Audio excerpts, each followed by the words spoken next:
Das Intro. Schlage auf den Rand des Snares. Triolen um 2 Viertelnoten. Tagitaka, Tagitaka. 1, 1, 2, 3, 4. Zähle am besten laut mit. 1, 2, 3, 4. 1, 2, 3, 4. 1, 2, 3, 4. Das ist der Beat dieses Liedes. Takt vor dem Chorus mache ich ein kleines Break, das geht so. 1, 2, 3, 4. Und dann in den Chorus. 1, 2, 3, 4. 1, 2, 3, 4. 1, 2, 3, 4. 1, 2, 3, 4. Und wieder zurück in den Beat. Chorus ist der gleiche Beat. Bei der Wiederholung oder wenn man weitergeht in den Vers, kann man auch ein kleines Break spielen. 1, 2, 3, 4. 1, 2, 3, 4. Diese vierten Noten spiele ich immer mit einem Flamm. Ich spiele den rechten Schläger ein bisschen früher als den linken.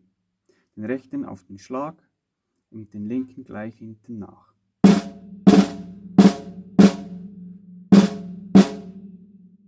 Eins, zwei, drei, vier. Beim Takt 25. 1, 2, 3, 4. 1, 2, 3, 4. 1, 2, 3, 4. 1, 2, 3, 4. Und so weiter. Wenn du das kannst, kannst du das ein bisschen schwieriger machen, indem man das kleine umkreiste Kreuz, das Hi-Hat ein bisschen öffnet.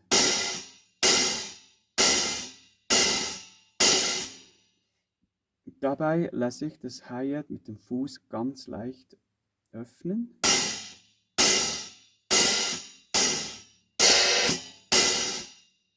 Nicht zu viel, nur ein wenig.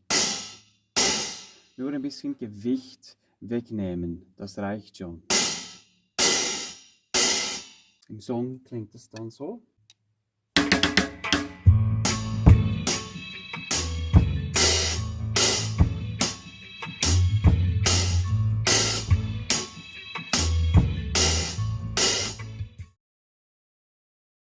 Wenn du das auch kannst, dann kannst du im Chorus und im Vers kannst du zu der Drum noch den Snare, das Kreuz, ein Rimclick spielen.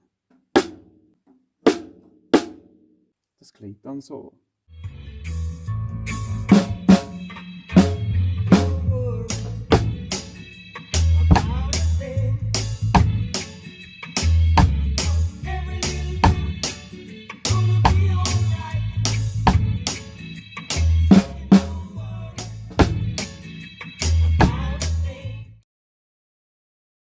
Mit dem Rimclick und dem Öffnen mit dem Hi-Hat klingt es dann so.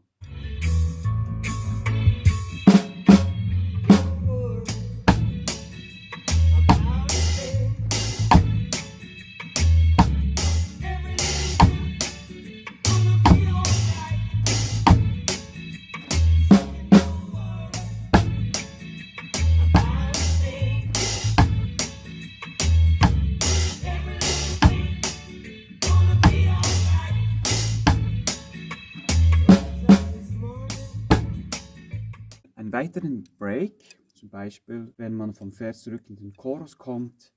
1, 2,